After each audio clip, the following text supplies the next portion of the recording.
All right, thanks, Alex. So we have 8 startups in our Vator Splash competition. Most are under 2 years old, and none of them have received more than $500K to $1 million or so in financing. So they're all pretty early stage. So let me explain how this whole thing's going to work. So what you're seeing today is after several rounds of online judging. So we've had a panel of expert judges who've been reviewing these startups and have been judging them online. So the rules for this competition are going to be 3 minutes of pitching and then 5 minutes of Q&A. And we're going to be pretty darn strict on timing. I've got a hook prepared. So any startups that go over, just be aware. So first thing I want to do is I want to introduce our judges. So we have Kara Nortman from Upfront Ventures. Hi, Kara. Come on down. Come on, let's go. Let's roll. All right. So then we have Alex Garevich from Javelin Venture Partners, and he is one of our sponsors. So thank you so much, Alex. We have Larry Marcus from Walden. Hey, Larry. How are you, brother? And then do we have Hillary? Hillary Pritchard. How are you, from Sky Media, also one of our sponsors. Thank you very much. So, so there's also a popular voting contest, so you guys will also be able to participate. So these judges are going to be voting for their favorites, but for the People's Choice Award, if you will, we're going to have voting for that after all 8 present. So we're going to do this in buckets of 4. So this is going to be the first bucket, then we're going to have the second bucket with a different set of judges, and then you guys will be given the opportunity to vote on the People's Choice.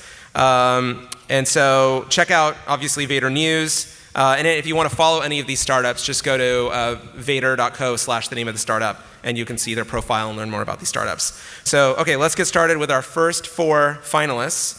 So up first, we have Scott Wyman with Kangaroo Time.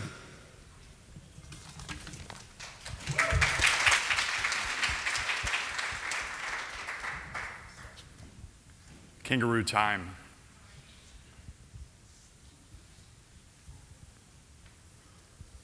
Just Kango's the... All right, thank you. I was 28 years old, and right after a family tragedy, overnight, I had to take primary custody of my 10-year-old brother. And to say parenting absolutely requires support is an understatement. This business, this professional childcare business, is what got me through. And in learning about this business, I learned that this is a very underserved market and what we call the centrifuge of chaos. First of all, the revenue cycle is inherently broken. A school can have 500 students and 500 different rates that parents pay. The data that's required to onboard a student can be 200 pages because of the amount of data that the state requires. And messaging is fragmented and disparate at best. And then the documentation's never leveraged. So you have teachers taking documentation and then redundantly reporting that documentation that they've reported to the parents to the state. So this brings about an excellent opportunity to completely automate the care continuum in this business, and I'll show you how we're doing this. First and foremost, we take centers out of the revenue cycle.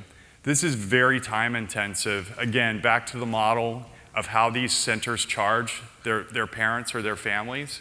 We can automate that with an algorithm. And then we can automate the payment process and put every parent on a scheduled payment, get them statements in a timely manner in an automated way, and then collect from them. That's actually how we monetize. We put every parent on a credit card or ACH, and we take a small percentage of every dollar we process. So not only are we solving the revenue cycle for these businesses, we're also solving some other regulatory things. So the exchange of custody, if one signature is missed by one center, that center can be shut down. We automate that with geofencing. The parent checks in on the parent app and we assure that it gets done. And again, we're creating structured data in an automated way and business intelligence. This here represents about 100 hours a week in labor that we're saving these centers. And the difference is beautiful. And we're using very elegant technologies that will scale for futures. And really modernizing the approach. The software that is in this space is very antiquated. And bringing in the peer-to-peer element, or the connectivity of having the parent hardwired into the early childhood education experience, really changes the game. The market's very big and it's growing year over year. You can see where we'll be in the middle of next year with our current customer acquisition at about 500,000 a month. And there's also ancillary revenues made with registration premiums. We've already booked 2.9 million for next year and forecast 16 million for 2017. We'll have 100 sites live by the end of November. A great team, and we'll go into that more in Q&A. Great, passionate luminary customers that are giving us great feedback, and we hope to hear yours. Thank you. All right. Thank you very much, Scott. So now on to our judges. Kara, what do you think? So feedback or questions? Questions. Questions. Great. What do you when you go in and you sell to these daycare centers? Who are you selling to, and are you replacing something, or are you are they removing people, or are you sort of adding efficiency? So our acquisition strategy early has been to go after those that are on the legacy platforms. So to answer the first part of your question, we're typically talking to the owner or the stakeholder that owns the spend. And then those accounts do have some automation, but it's not end-to-end. It's a lot of manual labor surrounding encoding the data that needs to be encoded. And then with those centers that are greenfield, the largest vendor in this space is very dominant. They have about 27,000 installs. And they're out of reach. They're untouchable for the typical center just because of their expense. With our model, we feel like we immediately serve as an option to those customers. Alex?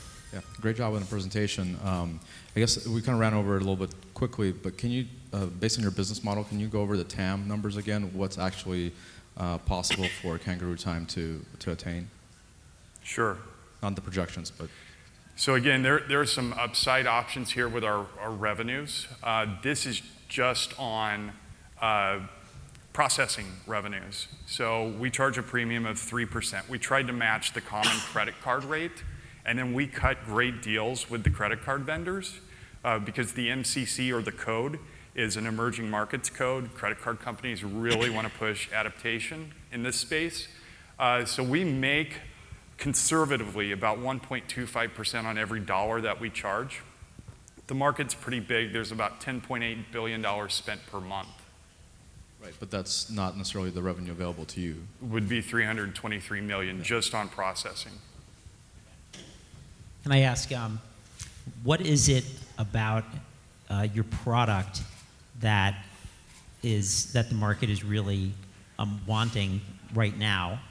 So, and what is it about your product that's going to change, in the next few months that really helps drive adoption? I mean, is your product essentially complete right now, and it's really about selling it, or there's some key things that the market is saying, if you develop this, then I'll buy it? It's a version 1. So I think none of us love our version 1s, and there are some feature sets with security that we plan to implement in the future, and some nimbleness of the platform to address the revenue cycle differently, so with ancillary payments, things like that, pass-throughs. But the product as it is really attractive to our customers because the implementation is frictionless. They buy no capital equipment. They don't have to account for an ecosystem or infrastructure, a server. We can spin it up in minutes. We can onboard those accounts in about 10 minutes. And they can onboard their parents very easily with a simple blast invite from the app.